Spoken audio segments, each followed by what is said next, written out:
Hello students, welcome to Panchajanya IAS. ನಾನು ನವೀನ್ ಕುಮಾರ್. ಇವತ್ತಿನ the Hindu ಪತ್ರಿಕೆಯ ವಿಶ್ಲೇಷಣೆಗೆ ನಿಮಗೆಲ್ಲರಿಗೂ ಸ್ವಾಗತ. ಮೊದಲನೇ ವಿಷಯ, ಇದರಲ್ಲಿ ಶನಿವಾರ, ಭಾನುವಾರ ಹಾಗೂ ಇವತ್ತಿನ ವಿಷಯಗಳೆಲ್ಲ ಇದೆ. ಅದರಲ್ಲಿ ಮೊದಲನೇದು, India has rejected US claim that trade deal talks failed because PM Modi did not call President Trump. India clarified that the US Commerce Secretary's remarks are factually incorrect and discussions on India-US trade deal did take place. US claim ಮಾಡಿತ್ತು ಅಂತಂದ್ರೆ ಭಾರತ ಮತ್ತೆ ಅಮೆರಿಕದ ನಡುವಿನ ಒಂದು trade deal ಈಗ ಮುಂದೂಡ್ತಾ ಇರ್ಲಿಕ್ಕೆ ಅಥವಾ ಅದು ಸರಿಯಾಗಿ ಸಾಗದೇ ಇರ್ಲಿಕ್ಕೆ ಕಾರಣ ಏನು ಅಂತಂದ್ರೆ, ಮೋದಿ ಅವರು ಟ್ರಂಪ್ ಅವರಿಗೆ ಕಾಲ್ ಮಾಡಲಿಲ್ಲ, ಅದಕ್ಕೆ ಹೀಗಾಯ್ತು ಕ್ಲೇಮ್ ಮಾಡ್ತಾ ಇತ್ತು. ಆದ್ರೆ ಇಂಡಿಯಾ ಏನ್ ಕ್ಲಾರಿಫೈ ಮಾಡ್ತಾ ಇದೆ ಅಂತಂದ್ರೆ, ಇದು ಫ್ಯಾಕ್ಚುಲಿ ಇನ್ಕರೆಕ್ಟ್. ಇದು ಮತ್ತೆ ಟ್ರೇಡ್ ರಿಲೇಟೆಡ್ ಆಗಿರುವಂತಹ ಡಿಸ್ಕಷನ್ಗಳು ಆಲ್ರೆಡಿ ನಡೆದಿದೆ ಅಂತ ಭಾರತ ಹೇಳ್ತಾ ಇದೆ. This relates to India-US bilateral trade relations and the idea of balanced and mutually beneficial trade agreement. In international trade, negotiations are institutional and continuous, not dependent on one phone call or one leader's interaction.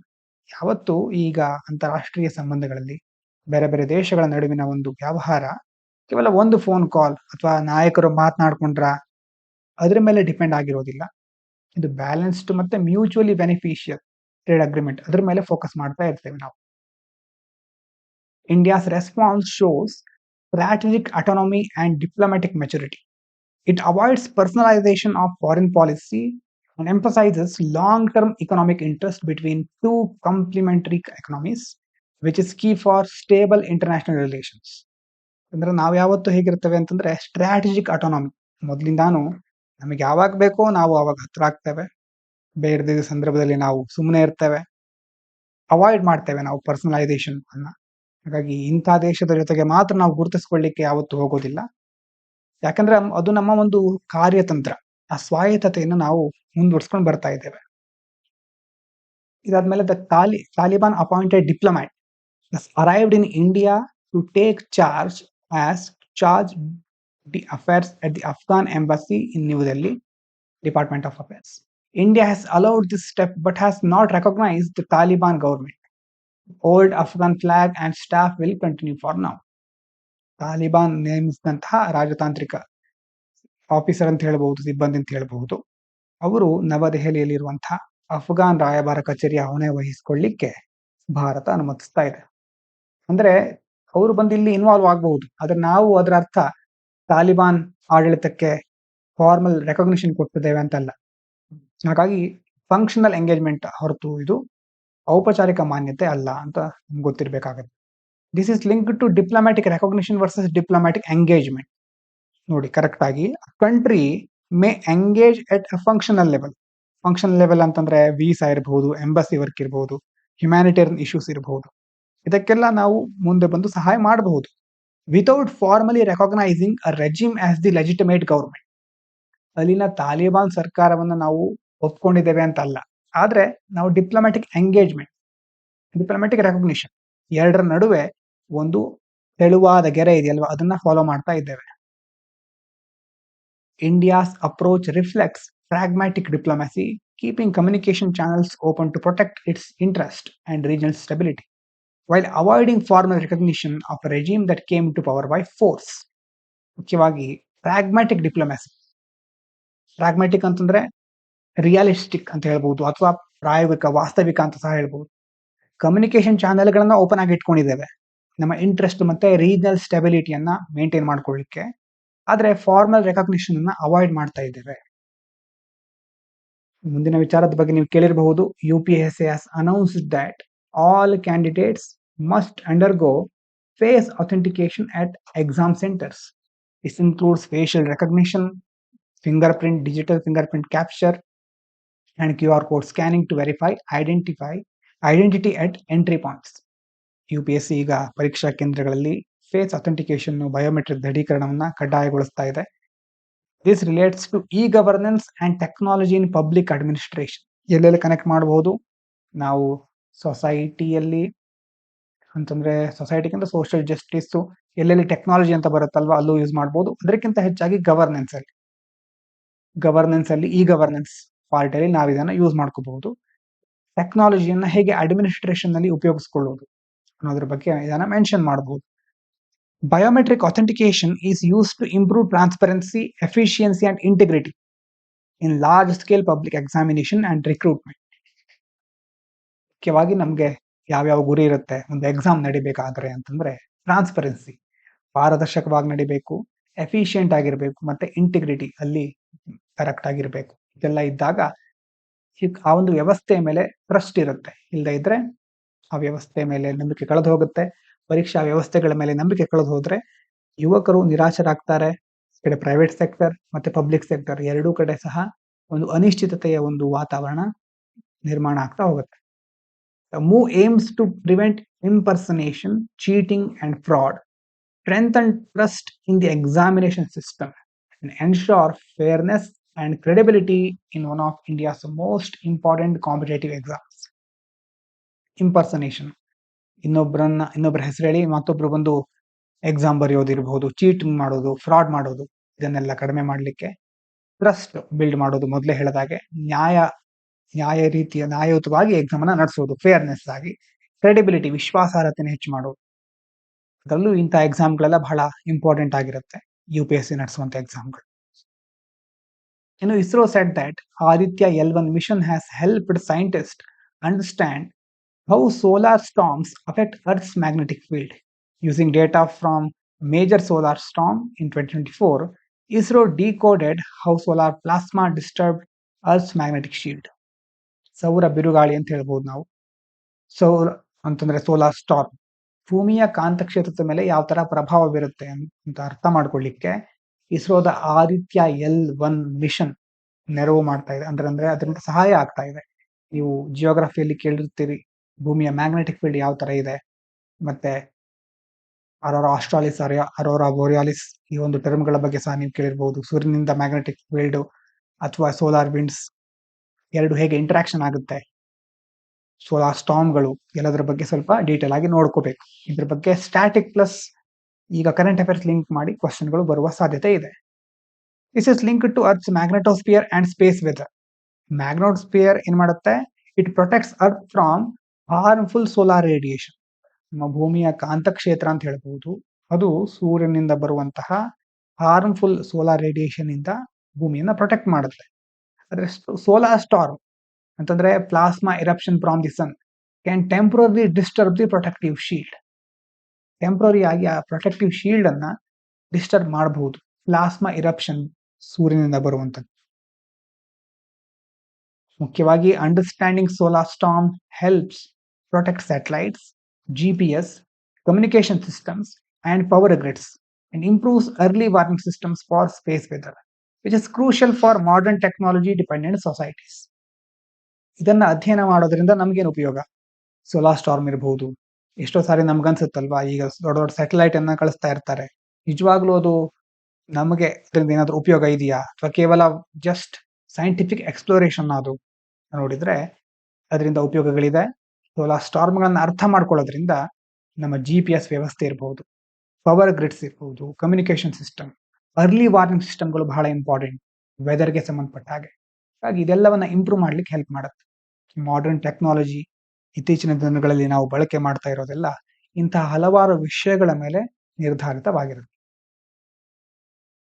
Experts say that reducing India's dependence on Russian oil will not significantly hurt India financially right. ಅಂದ್ರೆ ರಷ್ಯಾದ ಮೇಲಿನ ಒಂದು ಅವಲಂಬನೆಯನ್ನ ನಾವು ಕಡಿಮೆ ಮಾಡ್ಕೊಂಡ್ರೆ, oil ತರಿಸ್ಕೊಳ್ತಾ ಇದೀವಲ್ವಾ, ಕಡಿಮೆ ಮಾಡಿದ್ರೆ ನಮ್ಗೆ ಏನು ಹಾನಿ ಏನಾಗಲ್ಲ, ನಮ್ಗೆ ನಷ್ಟ ಏನಾಗಲ್ಲ. ಯಾಕಂತಂದ್ರೆ ರಷ್ಯಾ ಮೊದಲು ರಿಯಾಯಿತಿ ದರದಲ್ಲಿ ಕೊಡ್ತಾ ಇತ್ತು, ರಿಯಾಯಿತಿ ಈಗ ಕಡಿಮೆ ಆಗ್ತಾ ಇದೆ. Because the price advantage or discount on Russian oil has sharply reduced while US oil prices have remain stable. US oil prices stable ಆಗಿದೆ. ರಷ್ಯಾದಿಂದ ತರಿಸ್ಕೊಳ್ತಾ ಇರತಕ್ಕಂಥ ಆಯಿಲ್ ಪ್ರೈಸ್ ಮೇಲಿನ ಡಿಸ್ಕೌಂಟ್ ಸ್ವಲ್ಪ ಈಗ ಕಡಿಮೆ ಆಗ್ತಾ ಇದೆ. ಹಾಗಾಗಿ ಇದು ಎನರ್ಜಿ ಸೆಕ್ಯೂರಿಟಿ ಮತ್ತೆ ಕ್ರೂಡ್ ಆಯಿಲ್ ಇಂಪೋರ್ಟ್ ಸ್ಟ್ರಾಟಜಿ ಅದಕ್ಕೆ ಸಂಬಂಧಪಟ್ಟಿರೋದು. India diversifies oil sources, ensure stable supply, affordable prices and reduced geo political risk rather than relying on one country. ಪದೇ ಪದೇ ನಾವು ನೋಡ್ತಾ ಇರ್ತೇವೆ, ಡೈವರ್ಸಿಫೈ ಮಾಡೋದು ಅಂತ, ವೈವಿಧ್ಯೀಕರಣಗೊಳಿಸೋದು.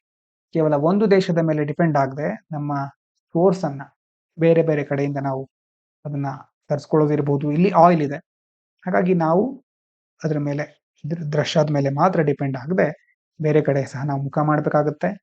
ಆವಾಗ ಸ್ಟೇಬಲ್ ಆಗಿ ಸಪ್ಲೈ ನಮ್ಗೆ ಸಿಗ್ತಾ ಹೋಗುತ್ತೆ ಆಯಿಲ್ದು. ಪ್ರೈಸ್ ಅಫೋರ್ಡೆಬಲ್ ಆಗಬಹುದು. ಜಿಯೋ ಪೊಲಿಟಿಕಲ್ ರಿಸ್ಕ್ ಅಂತಂದ್ರೆ ಯಾವುದೋ ಒಂದು ಕಡೆ ನಾವು ಡಿಪೆಂಡ್ ಆಗಿಬಿಟ್ಟಿರ್ತೇವೆ, ಅಲ್ಲಿ ಏನೋ ಕ್ರೈಸಿಸ್ ಶುರುವಾಗುತ್ತೆ. ಕ್ರೈಸಿಸ್ ನಿಂದಾಗಿ ನಮ್ಮ ಇಡೀ ಸಿಸ್ಟಮ್ ಕೊಲ್ಯಾಪ್ಸ್ ಆಗುತ್ತೆ.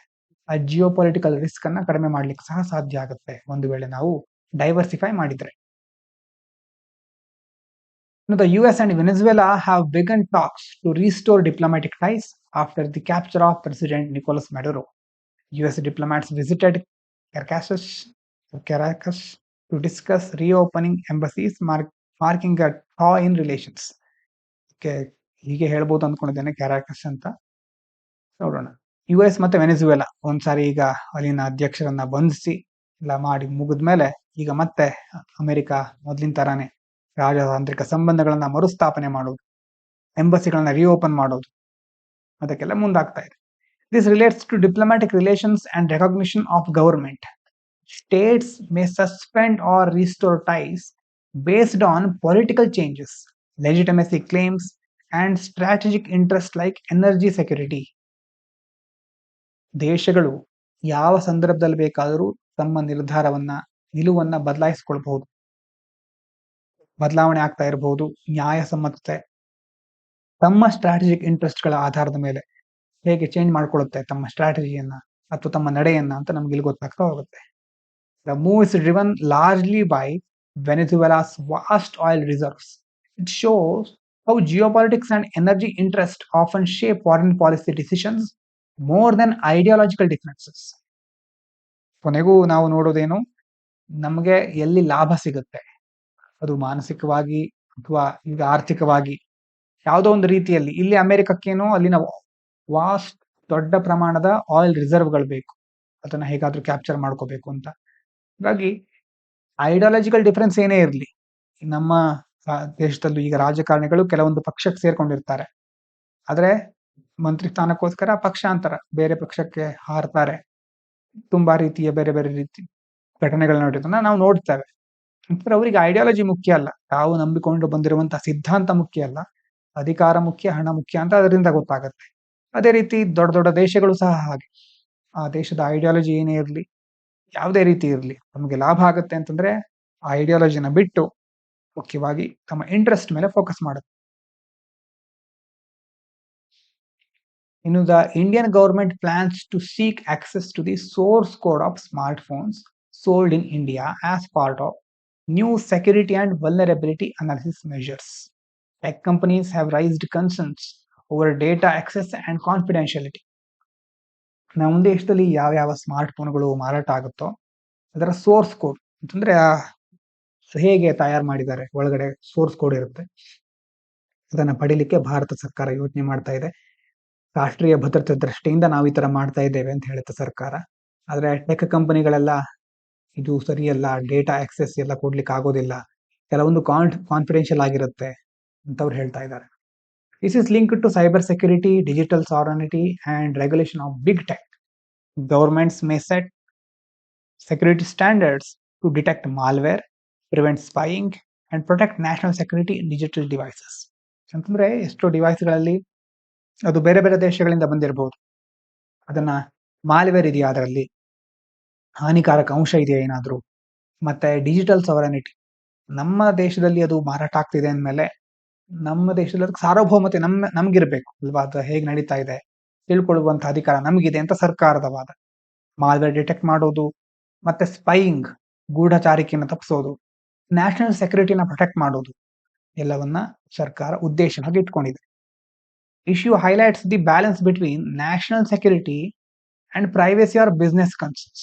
ಒಂದ್ ಕಡೆ ನಮ್ದು ಸರ್ಕಾರ ಹೇಳೋ ಕಾರಣ ಏನು, ನ್ಯಾಷನಲ್ ಸೆಕ್ಯೂರಿಟಿ ರಾಷ್ಟ್ರೀಯ ಭದ್ರತೆ, ಅದರ ಜೊತೆ ಇನ್ನೊಂದ್ ಕಡೆ ಪ್ರೈವೇಸಿ ಅಥವಾ ಬಿಸ್ನೆಸ್ ಕನ್ಸರ್ನ್ಗಳು, ಹಿತಾಸಕ್ತಿ, ಖಾಸಗಿತನ, ಅದರ ಮೇಲೆ ಅದು ಎರಡರ ನಡುವೆ ಈಗ ಕೆಲವೊಂದು ದ್ವಂದ್ವಗಳು ಬರಬಹುದು ಅಥವಾ ಸಂಘರ್ಷಗಳು ಎದುರಾಗಬಹುದು.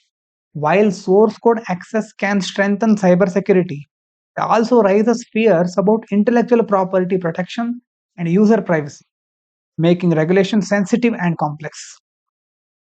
ಅಂದ್ರೆ ಸೋರ್ಸ್ ಕೋಡ್ ಪಡ್ಕೊಂಡ್ರೆ ಸೈಬರ್ ಸೆಕ್ಯೂರಿಟಿಯನ್ನು ನಾವು ಇನ್ನಷ್ಟು ಬಲಪಡಿಸಬಹುದು. ಆದ್ರೆ IPR ಅಂತ ಇರುತ್ತೆ, ಇಂಟೆಲೆಕ್ಚುಯಲ್ ಪ್ರಾಪರ್ಟಿ ರೈಟ್ಸ್ ಅಂತ, ಅದ್ರ ಬಗ್ಗೆ ಆಗಿರ್ಬಹುದು, ಯೂಸರ್ ಪ್ರೈವಸಿ, ಗೌಪ್ಯತೆ, ಅದರ ಕುರಿತಾಗಿ ಸರ್ಕಾರ ಅದನ್ನ ಹೇಗೆ ನಿರ್ವಹಿಸುತ್ತೆ. ಇಷ್ಟು ಸಾರಿ ಆಧಾರ್ ಕಾರ್ಡ್ಗೆ ಸಂಬಂಧಪಟ್ಟಂತಹ ಡೇಟಾ ಲೀಕ್ ಆಗಿರೋದ್ರ ಬಗ್ಗೆ ನಾವು ಕೇಳ್ತಾ ಇರ್ತೇವೆ.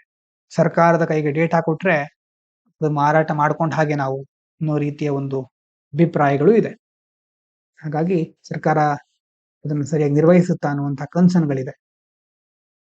ಮುಂದಿನ ವಿಚಾರ, major Swathi Shanthakumar, an Indian Army officer serving with the UN mission in South Sudan, UNMISS, won the UN Secretary General's Award 2025 for a project Equal Partners Lasting Peace, which promotes gender inclusive peacekeeping.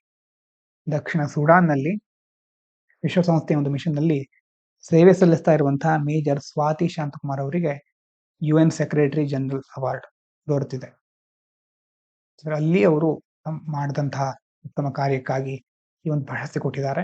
UNMISS ಅಂತಂದ್ರೆ ಏನು ಅಂತ ನಮ್ಗೆ ಗೊತ್ತಾಗಬೇಕು. Glimpse ಅಲ್ಲಿ ಈ ತರ link ಆಗಿ ಬರಬಹುದು. UNMISS ಅಥವಾ UNMS, UN Peacekeeping Mission in South Sudan to maintain peace, protect civilians, support nation building.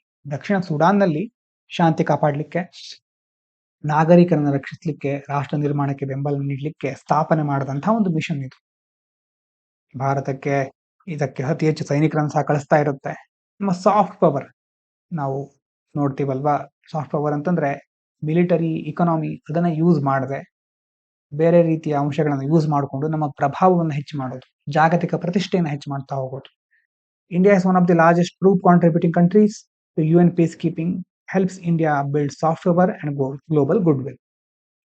ಹಾಗಾದ್ರೆ what does gender responsive peace keeping mean? ಏನು ಹಾಗಂತಂದ್ರೆ gender responsive, ensuring more women in peace keeping plus making peace operation safer, inclusive and community friendly. ಇಂಥ ಕಾರ್ಯಾಚರಣೆಗಳಲ್ಲಿ ಮಹಿಳೆಯರನ್ನ ಹೆಚ್ಚು ಪಾಲ್ಗೊಳ್ಳುವ ರೀತಿ ಮಾಡೋದು, ಮತ್ತೆ ಆ ಕಾರ್ಯಾಚರಣೆಗಳು, ಆಪರೇಷನ್ಸ್ಗಳು ಸೇಫ್ ಆಗಿರಬೇಕು, ಇನ್ಕ್ಲೂಸಿವ್ ಆಗಿರಬೇಕು, ಕಮ್ಯುನಿಟಿ ಫ್ರೆಂಡ್ಲಿ ಆಗಿರಬೇಕು, ಅದು ಇದ್ರ ಉದ್ದೇಶ. Her work improved gender parity, grass root engagement, confidence building, alliance with UN mandate for inclusive peace. ಮತ್ತೆ ಇವರ ಕೆಲಸ ಯಾರು ಅಂತ ಗೊತ್ತಿದೆ ಅಲ್ವಾ, ಸ್ವಾತಿ ಶಾಂತಕುಮಾರ್. ಇವರು ಮಾಡಿರುವಂತ ಒಳ್ಳೆ ಕೆಲಸ ಅಲ್ಲಿ ಜೆಂಡರ್ ಪ್ಯಾರಿಟಿ ಇರಬಹುದು, ಲಿಂಗ ಸಮಾನತೆ ಇರಬಹುದು, ಗ್ರಾಸ್ ರೂಟ್ ಎಂಗೇಜ್ಮೆಂಟ್, ಕಾನ್ಫಿಡೆನ್ಸ್ ಅನ್ನ ಬಿಲ್ಡ್ ಮಾಡೋದು, ಎಲ್ಲದಕ್ಕೆ ಅದು ಕಾಂಟ್ರಿಬ್ಯೂಟ್ ಮಾಡಿದೆ. The Indian army's new Bhairav battalions, modern high-speed offensive units will appear for the first time in the Army Day Parade on January 15 in Jaipur. These units are designed for special forces type missions using drones and advanced tech. ಜೈಪುರದಲ್ಲಿ ಸೇನಾ ದಿನಾಚರಣೆ ನಡೆಯಲಿಕ್ಕಿದೆ. ಅಲ್ಲಿ ಭಾರತ ಸೇನೆಯ ಹೊಸ Bhairava battalion ಮೊದಲನೇ ಬಾರಿಗೆ ಭಾಗವಹಿಸ್ತಾ ಇದೆ. Special force type ಮಿಷನ್ಗಳಿಗೋಸ್ಕರ ಇದನ್ನ ಡಿಸೈನ್ ಮಾಡಿದ್ದಾರೆ. ಡ್ರೋನ್ಸ್, ಅಡ್ವಾನ್ಸ್ ಟೆಕ್ನಾಲಜಿ ಎಲ್ಲ ಯೂಸ್ ಮಾಡ್ತಾರೆ. What exactly are Bhairav battalions? Newly raised modern warfare units of the Indian Army. ಹೊಸದಾಗಿ ನಿರ್ಮಾಣ ಮಾಡಿರೋದು, ಡಿಸೈನ್ ಮಾಡಿರೋದು. ಇದನ್ನ ಹೈಬ್ರಿಡ್ ವಾರ್ಫೇರ್ ಅಂತಂದ್ರೆ drone, tech enabled operations, quick strikes, deep penetration missions, ಹೀಗೆ ಹೈಬ್ರಿಡ್ ವಾರ್ಫೇರ್ ಅಲ್ಲಿ ಇದನ್ನ ಜಾಸ್ತಿ ಯೂಸ್ ಮಾಡ್ತಾರೆ. Bridge the gap between para SF, para special forces ಅಂತ ಕರೀತೇವೆ, ರೆಗ್ಯುಲರ್ ಇನ್ಫ್ಯಾಂಟ್ರಿ ಅಂತಂದ್ರೆ ಸಾಮಾನ್ಯವಾಗಿ ಕಾಲ್ದಳ ಅಂತ ಕರಿತೇವೆ, ಅದ್ರ ಜೊತೆ ಪ್ಯಾರಾ SF ಸ್ಪೆಷಲ್ ಫೋರ್ಸಸ್, ಎರಡರ ನಡುವೆ ಇರುವಂತ ಗ್ಯಾಪ್ ಅನ್ನ ಬಿಲ್ಡ್ ಮಾಡುತ್ತೆ ಅಂತ, ಬ್ರಿಡ್ಜ್ ಮಾಡುತ್ತೆ.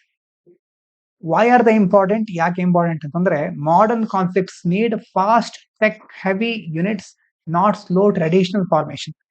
ಎಲ್ಲಾ ದೇಶಗಳು ತಂತ್ರಜ್ಞಾನವನ್ನ, ಅದರಲ್ಲೂ ಯುದ್ಧಕ್ಕೆ ಸಂಬಂಧಿಸಿದ ತಂತ್ರಜ್ಞಾನದಲ್ಲಿ ಮುಂದುವರಿತಾ ಇವೆ. ಹಳೆ ಕಾಲದನ್ನೇ ನಾವು ಮುಂದುವರ್ಸ್ಕೊಂಡು ಹೋಗ್ಲಿಕ್ಕೆ ಆಗುದಿಲ್ಲ. ಎಲ್ಲದಕ್ಕೂ ಅಡಾಪ್ಟ್ ಆಗುವಂತಹ ಸೇನೆಯ ಅವಶ್ಯಕತೆ ಇದೆ ಈಗ. ಹಾಗಾಗಿ these battalions provide rapid offensive capability, ದಾಳಿ ಮಾಡೋದಾಗಿರಬಹುದು, ability to operate across borders inside enemy territory, ಶತ್ರು ಪ್ರದೇಶದೊಳಗಡೆ ನುಗ್ಗಿ ದಾಳಿ ಮಾಡೋದು, drone led and high mobility combat, drone use ಮಾಡಿಕೊಂಡು ದಾಳಿ, ಹೀಗೆ ಹಲವಾರು ರೀತಿಯ ಸಾಮರ್ಥ್ಯವನ್ನ ಈ ಒಂದು ಬೆಟಾಲಿಯನ್ ಹೊಂದಿರುತ್ತೆ. They are part of larger army transformation, Rudra brigades, modern artillery, unmanned systems ಎಲ್ಲದರ ಒಂದು ಭಾಗ ಆಗಿರುತ್ತೆ. ಸೇನೆಯ ಒಂದು ಆರ್ಮಿ ಟ್ರಾನ್ಸ್ಫಾರ್ಮೇಶನ್ ನ ಒಂದು ಭಾಗ. ISRO is launching the PSLV C-62 EOS-N1 mission today from Sriharikota. It will carry one main Earth observation satellite and 15 small co-passenger satellite from India and abroad. ಅಂತಂದ್ರೆ ಇದರ ಈಗ ಲೇಟೆಸ್ಟ್ ಡೀಟೇಲ್ ನೋಡಿದಾಗ ಈ mission successful ಆಗಿಲ್ಲ. ಅಂದ್ರೆ actually ಇಲ್ಲಿ Hindu news paper ಬೆಳಿಗ್ಗೆ ಕೊಟ್ಟಿರೋದು ಇವ್ರು ಏನಂತಂದ್ರೆ ಶ್ರೀಹರಿಕೋಟಾದಿಂದ PSLV C-62 EOS ಅನ್ನುವಂತಹ ಒಂದು ಅರ್ತ್ ಅಬ್ಸರ್ವೇಷನ್ ಸ್ಯಾಟಲೈಟ್ ಭೂವೀಕ್ಷಣಾ ಉಪಗ್ರಹ ಉಡಾವಣೆ ಆಗ್ಲಿಕ್ಕಿದೆ ಅಂತ ಕೊಟ್ಟಿದ್ರು 10-17ರ ಸುಮಾರಿಗೆ. ಆದ್ರೆ 3ನೇ ಸ್ಟೇಜ್ ನಂತರ ಸ್ವಲ್ಪ ಅನಾಮಲೀಸ್, ಕೆಲವೊಂದು ದೋಷಗಳು ಕಂಡು ಬಂದಿರೋದ್ರಿಂದ ಅದು ಮಿಷನ್ ಸಕ್ಸಸ್ಫುಲ್ ಆಗಿಲ್ಲ. ಆದ್ರೂ PSLV ಅಂತಂದ್ರೆ ಏನು, ಯಾಕೆ ಇಂಪಾರ್ಟೆಂಟ್ ಅಂತ ನೋಡೋಣ. PSLV ಅಂತಂದ್ರೆ ಪೋಲಾರ್ ಸ್ಯಾಟಲೈಟ್ ಲಾಂಚ್ ವೆಹಿಕಲ್. ಇದು ಇಸ್ರೋದ ವರ್ಕ್ ಹಾರ್ಸ್ ರಾಕೆಟ್ ಅಂತ ಕರೀತಾರೆ ಇದಕ್ಕೆ. ಸನ್ ಸಿಂಕ್ರನಸ್ ಆರ್ಬಿಟ್ಗೋಸ್ಕರ ಯೂಸ್ ಮಾಡ್ತಾರೆ. ಅದರಲ್ಲೂ ಮತ್ತೆ ಅರ್ತ್ ಅಬ್ಸರ್ವೇಷನ್ ಮಿಷನ್ ಗಳಿಗೂ ಇದನ್ನ ಯೂಸ್ ಮಾಡ್ತಾರೆ. ಹೈ ರಿಲಯಬಿಲಿಟಿ ಅಂತಂದ್ರೆ ತುಂಬಾ ನಂಬಿಕೆ ಇಡಬಹುದಾದಂತ ಒಂದು ಲಾಂಚಿಂಗ್ ವೆಹಿಕಲ್ ಇದು. Carried satellites for India and foreign clients, commercial ಯೂಸಿಗೂ ಸಹ ಇದನ್ನ ಯೂಸ್ ಮಾಡಿದ್ದಾರೆ. ಬೇರೆ ಬೇರೆ ಕಡೆ ಬೇರೆ ದೇಶಗಳ ಸ್ಯಾಟಲೈಟ್ ಅನ್ನ ಲಾಂಚ್ ಮಾಡ್ಲಿಕ್ಕೆ.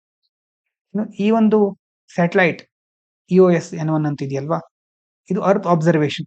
EOS earth observation satellite land, water, disaster, climate ಇದನ್ನೆಲ್ಲ ಮಾನಿಟರ್ ಮಾಡುತ್ತೆ. ಮತ್ತೆ ಕೋ ಪ್ಯಾಸೆಂಜರ್ ಸ್ಯಾಟಲೈಟ್ ಗಳಿವೆ. Small satellites from startup, universities for tech demos, communication test, earth imaging, ಬೇರೆ ಬೇರೆ ರೀತಿಯ ಕೋ ಪ್ಯಾಸೆಂಜರ್ ಸ್ಯಾಟಲೈಟ್ ಗಳು ಸಹ ಇದರಲ್ಲಿದೆ.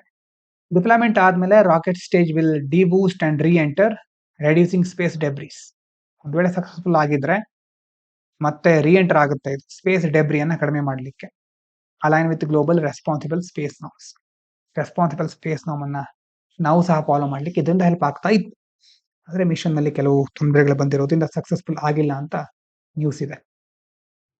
ಇನ್ನು ಇರಾನ್ ನಲ್ಲಿ ಆಗ್ತಾ ಇರತಕ್ಕಂತಹ ಒಂದು ಸಮಸ್ಯೆ. Iran is facing 2 weeks of nation wide protest and the government is responding with a violent crackdown leading to many protester deaths. Iran also warned the US and Israel would be legitimate targets if the US launches strikes. ಸುಮಾರು ದಿನಗಳಿಂದ, ಸುಮಾರು 2 ವಾರಗಳಿಂದ ಪ್ರತಿಭಟನೆ ನಡೀತಾ ಇದೆ ಇರಾನ್ನಲ್ಲಿ. ಆ ಪ್ರತಿಭಟನಾಕಾರರ ವಿರುದ್ಧ ಸರ್ಕಾರ ಹಿಂಸಾತ್ಮಕ ಕ್ರಮಗಳನ್ನ ಕೈಗೊಳ್ತಾ ಇದೆ. ಅಮೆರಿಕ ಇದನ್ನ ಖಂಡಿಸ್ತಾ ಇದೆ. ತುಂಬಾ ಸಾವು ನೋವುಗಳಾಗ್ತಾ ಇದೆ. ಒಂದ್ ವೇಳೆ ಅಮೆರಿಕ ದಾಳಿ ನಡೆಸಿದ್ರೆ ನಾವು ಇಸ್ರೇಲ್ ಮತ್ತೆ ಅಮೆರಿಕವನ್ನ ಗುರಿಯಾಗಿಟ್ಕೊಂಡು ನಾವು ದಾಳಿ ಮಾಡ್ತೇವೆ ಅಂತ ಇರಾನ್ ಹೇಳ್ತಾ ಇದೆ. ಯಾಕೆ ಆಗ್ತಾ ಇದೆ ಹಾಗಾದ್ರೆ? Why do such protest happen in Iran often? ಪದೇ ಪದೇ ಯಾಕೆ ಇಂತಹ ಪ್ರೊಟೆಸ್ಟ್ಗಳು ಆಗ್ತಾ ಇರುತ್ತೆ? ಒಂದು, theocratic republic, religious leadership has major control. ಅಲ್ಲಿನ ಸಾಮಾಜಿಕ ಆರ್ಥಿಕ ಪರಿಸ್ಥಿತಿಗಳನ್ನು ನೋಡಿದ್ರೆ ನಮ್ಗೆ ಗೊತ್ತಾಗುತ್ತೆ.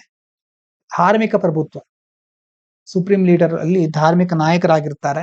ಹಾಗಾಗಿ ಚುನಾಯಿತ ಸರ್ಕಾರಕ್ಕಿಂತ ಧಾರ್ಮಿಕ ಕಾನೂನುಗಳೇ ಪ್ರಬಲ ಆಗಿರುತ್ತೆ. ವೈಯಕ್ತಿಕ ಸ್ವಾತಂತ್ರ್ಯ, ಈ ಪ್ರಜಾಪ್ರಭುತ್ವದ ಆಶಯ, ಅದರ ಮೇಲೆ ನಿರ್ಬಂಧ ಹೆಚ್ಚಾಗಿರುತ್ತೆ. ಜನರು ಇದನ್ನ ವಿರೋಧಿಸ್ತಾ ಇದ್ದಾರೆ. ಈಗ ಅಂದ್ರೆ ಒಂದು ನಾವು ನೋಡ್ಬೇಕಾಗಿರೋದು ಏನಂತಂದ್ರೆ, ಜಗತ್ನಲ್ಲಿ ಎಷ್ಟೋ ದೇಶಗಳು ಈ ರೀತಿ ಇದೆ. ನಾವು ಹೇಳ್ಬಹುದು ಎಷ್ಟೋ ಸಾರಿ ನಮ್ಮ ದೇಶದಲ್ಲಿ ನಮಗೆ ನಮ್ಮ ಅಭಿಪ್ರಾಯವನ್ನು ವ್ಯಕ್ತಪಡಿಸ್ಲಿಕ್ಕೆ ಅವಕಾಶ ಇಲ್ಲ, ಈ ರೀತಿಯಾದ ಕೆಲವು ಕುಂದುಕೊರತೆಗಳನ್ನ ನಾವು ಹೇಳಬಹುದು. ಎಷ್ಟೋ ಪ್ರಮಾಣದಲ್ಲಿ ಅದು ಸರಿನೂ ಹೌದು.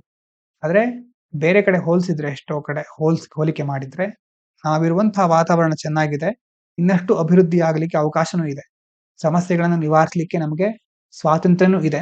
ಆ ರೀತಿಯಲ್ಲಿ ನಾವು ಯೋಚಿಸಬೇಕಾಗತ್ತೆ. ಇನ್ನು ಇರಾನ್ ನಲ್ಲಿ economic hardship, sanctions, fuel price hike ಆಗೋದು, ಹ್ಯೂಮನ್ ರೈಟ್ ಇಶ್ಯೂಗಳು, ಮತ್ತೆ ಫ್ರೀಡಮ್ ಇಲ್ಲ, ಎಲ್ಲದರಿಂದಾಗಿ ಒಟ್ಟಾಗಿ ಸೇರ್ಕೊಂಡು ಟ್ರಿಗರ್ ಆಗ್ತಾ ಇದೆ event. Protest often become anti government because people oppose clerical rule. ಅಲ್ಲಿನ ಗವರ್ಮೆಂಟ್ ಅಲ್ಲ, ಗವರ್ಮೆಂಟ್ ಇರಬಹುದು, ನಾಯಕತ್ವವನ್ನ ಜನರು ಒಪ್ಕೊಳ್ತಾ ಇಲ್ಲ. ಇನ್ನು why is the US Iran tension important globally? ಈಗ US ಮತ್ತೆ ಇರಾನಿನ ಟೆನ್ಷನ್ ಯಾಕೆ ಇಂಪಾರ್ಟೆಂಟ್ ಆಗಿರುತ್ತೆ? ಇಷ್ಟು ದಿನ US ವೆನೆಜುವೆಲಾ ಜೊತೆ ಒಂದು ಹಂತಕ್ಕೆ ಬಂದು ತಲುಪ್ತು ಆ ಒಂದು ಸಮಸ್ಯೆ. ಈಗ ಇರಾನ್ ಜೊತೆ ಸ್ಟಾರ್ಟ್ ಮಾಡ್ಕೊಂಡಿದೆ. ಇರಾನ್ ಮಾತ್ರ ಅಲ್ಲ, ಆ ಕಡೆ ಗ್ರೀನ್ಲ್ಯಾಂಡ್ ಕಡೆನೂ ಒಂದ್ ಕಣ್ಣಿಟ್ಟಿದೆ US. ಇದಾದ ನಂತರ ರಷ್ಯಾ ಉಕ್ರೇನ್ ನಡೀತಾನೆ ಇದೆ. ಇಸ್ರೇಲ್ ಗಾಜಾ ಪೀಸ್ ಪ್ಲಾನ್ ಅಂತ ಸ್ವಲ್ಪ ದಿನ ಮಾತಾಡ್ಕೊಂಡ್ರು. ಒಂದೊಂದು ಸಿಚುವೇಶನ್ ಬಂದಾಗ ಆತರ ಹೊಸದ್ ಬರ್ತಾ ಇರುತ್ತೆ. ನೋಡೋಣ. ಇಲ್ಲಿ US ಮತ್ತೆ ಇರಾನ್ ನೋಡಿದ್ರೆ both countries influence West Asian geopolitics. ಎರಡೂ ದೇಶಗಳು ಸುಮಾರು ಈ ವೆಸ್ಟ್ ಏಷ್ಯಾ ಅಂತಂದ್ರೆ ನೀವು ನೋಡಿರ್ಬಹುದು, ಹಾರ್ಮುಜ್ ಜಲಸಂಧಿ, ಸ್ಟೇಟ್ ಆಫ್ ಹಾರ್ಮುಜ್, ಮತ್ತೆ ತೈಲ ಭದ್ರತೆ, ಆಯಿಲ್ ಸೆಕ್ಯೂರಿಟಿಗೆ ಸಂಬಂಧಪಟ್ಟ ಹಾಗೆ ಈ ವಿಶ್ವದ ಒಟ್ಟು ಕಚ್ಚಾ ತೈಲ ರಫ್ತಾಗುತ್ತಲ್ವಾ, ಆ ರಫ್ತಿನಲ್ಲಿ 20-30% ಇರಾನ್ ಸಮೀಪ ಇರುವಂತ ಹಾರ್ಮುಜ್ ಜಲಸಂಧಿಯ ಮೂಲಕ ಸಾಗುತ್ತೆ. ಈ ಪ್ರದೇಶದಲ್ಲಿ ಏನಾದ್ರೂ ಯುದ್ಧದಂತಹ ಪರಿಸ್ಥಿತಿ ಉಂಟಾದ್ರೆ ಆ ತೈಲ ಸರಬರಾಜು ಸ್ಥಗಿತಗೊಳ್ಳುತ್ತೆ, ಬೇರೆ ರೂಟ್ ಹಿಡಿಬೇಕಾಗುತ್ತೆ. ಅವಾಗ ತೈಲದ ಬೆಲೆಗಳು ಗಗನಕ್ಕೇರುತ್ತೆ, ಜಾಸ್ತಿ ಆಗುತ್ತೆ. ಇದು ಭಾರತದಂತಹ ಆಮದು ಅವಲಂಬಿತ ದೇಶಗಳು ಯಾರು ಇಂಪೋರ್ಟ್ ಮೇಲೆ ಜಾಸ್ತಿ ಡಿಪೆಂಡ್ ಆಗಿದಾರೋ ಅಂತಹ ದೇಶಗಳ ಆರ್ಥಿಕತೆಗೆ ಭಾರಿ ಹೊಡೆತ ಕೊಡುತ್ತೆ.